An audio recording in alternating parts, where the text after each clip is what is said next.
Hello, Liz Whiteacre and Liz Whiteacre's poetry class. I'm Brian Morrison, and I'm here today to talk to you about revision. So, all right. Essentially, there are two primary modes of revision. Conventional wisdom tells us that you can either tinker or you can start over. And of course, the tinkering method is the more popular. It's the easier route. You just tinker. You essentially change words and places. You insert new images where older images used to be, or you cut a line or two, you replace those lines. Perhaps it's even a matter of just going in and putting a new title on something, right? That's tinkering. That's what most people do. Once in a while, though, you have to move to mode 2. You have to repurpose. Or, to put it another way, you have to start over. Right, so I think what you'll see here is that I've done a bit of both. I've cut essentially most of the original. I kept some of the stuff, like the stuff that I thought was working the best, but I repurposed the original poem with a poem geared to do something far different, right? But essentially the same idea is there. There's a boy, there's a girl, they're in love. I just took it in a very different direction. It's okay, I'm going to start by reading the original. And keep in mind, I wrote this in 2007 as a grad student, so quite a long time ago for me. And, give me a break. Alright, so a field, a horse, beauty. An open country, a field wide open, weeds knee-high and more weeds. There's a boy and a boy on a fence and a girl on a hay bale, grass at her ankles. There's a horse, they admire it. The horse doesn't care. There's a body and the nature of bodies, a line of trees and a lake. No one cares. There's a cloud that doesn't seem to move. A horse and a fence. There's beauty in legs. There are ankles and chests and a breeze. Someone sees all of this. Someone tall. The boy and the girl. Someone who is tall walking up to them. And a horse nosing the fence. The boy on the fence. The girl on the hay bale. Grass at her ankles. Minor beauty. Someone tall pets the horse. Calls the girl, daughter, come along. A boy on the fence, hay bales, someone tall and daughter, grass scent on her ankles. They ride away on the horse who doesn't care. The boy on the fence is left with the grass, the weeds and more weeds. The boy on the fence who doesn't care. The boy on the fence swept up in the scent of grass, the scent of her ankles that didn't care. It's okay. It's actually harder to read than you might realize. I'll talk to you in a little bit about why. But okay, here is the revision. A History of Love. And I should point out, actually, this is not just like the revision, it's the last revision in a long line of revisions. So, okay, A History of Love. A boy sits on a fence near a girl he has chained, the dead grass at her ankles. She nips, he saddles a horse. The boy admires the living, a line of barren trees, weeds and more weeds. The one cloud isn't moving, a minor beauty in legs no longer moves the boy. The girl carries her ghost like a scent on her dress in tatters. The boy rides away. The hunger, broken tooth, rots the girl who doesn't care about the dead grass. The boy on the horse is swept up in the scent of what's missing. The inescapable love of a girl no longer girl. He's leaving, a girl whose bite burns already inside his new stone chest. So, okay. I decided to repurpose the poem A Field, a Horse, Beauty because it wasn't hitting home for me, for a few reasons, really. First, some of the language is idle. It gets a bit boring at points, and I think part of this is because so much is repeated. There's so much repetition. So it's not as smooth either in terms of cadence. The sounds aren't hitting home as I'd like them to. So I tried to find out what was clunky and smooth it out. And just to give you an idea what I'm talking about, in the first couple of lines of the original poem, they read, "In open country, a field wide open." Pay attention to where the stresses fall on the second line.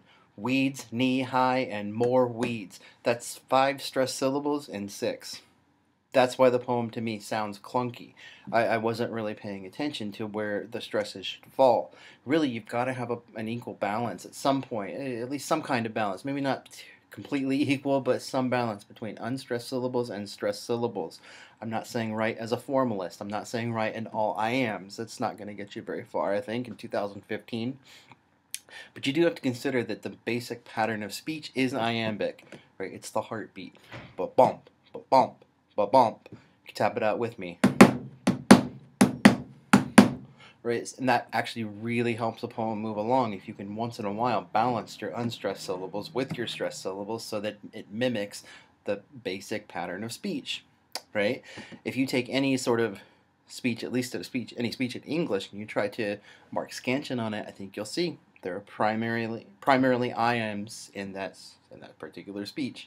It's because iambic language or iambic meter is the most common meter. So now, what I tried to do in the revision was to end as many metric feet in stresses as I could. So okay, let me read the first couple of lines of the revision again. A boy sits on a fence near a girl. He has chained the dead. Right, and that's the idea. I'm trying to roll into stresses at the ends of feet so that anytime there's a pause at a stress. That's a goal for me, at least with this poem in revision. And ending a poem or ending a foot in a stress gives you, as a poet or even as a reader, a chance to stop before you move into the next foot. It gives you a chance to allow things to resonate. So let me read it again. I'll show you what I mean. A boy sits on a fence near a girl. He has chained the dead. And of course, that's the idea. That's the goal. So that the feet end with stresses. I don't think that you always have to do that. I think it's a matter of finding what the poem wants to do. But this one, to me, seemed like a poem where stressed syllables were going to be far more important than unstressed ones. So, okay. Now, of course, that in itself can complicate the language. It can make the language more interesting. But if the language isn't inherently doing work, then it's idle, and that's a problem. So, again, I figured that in the original poem, so much was being repeated that it wasn't allowing the poem to move forward. So the poem wasn't allowed to walk on its own because I was holding it back by saying the same things I'd already said, right? Repetition of the grass and the ankles and the horse and the boy and the girl, right? So I was trying to, in revision, try to find a way to repurpose that initial idea of the boy and the girl in the field in love. And of course, for me, that ended with a zombie poem because that's what I do. This new book I'm working on is about zombies, or about monsters, not about zombies, because that would be a weird book. But it's about monsters, monsters in general, and this happens to be one of the zombie poems now. I think it's better for it. I think it moves a lot more smoothly because I paid a little bit more attention to the language, right? So for instance, just to go back, a boy sits on a fence near a girl. That begins with an I am, a boy. Then it moves into a dactyl. Sits on a fence near is a spondy, a girl, and it ends with stresses because I want it to fall into the next foot. He has chained the dead. That's an anapest followed by an I am.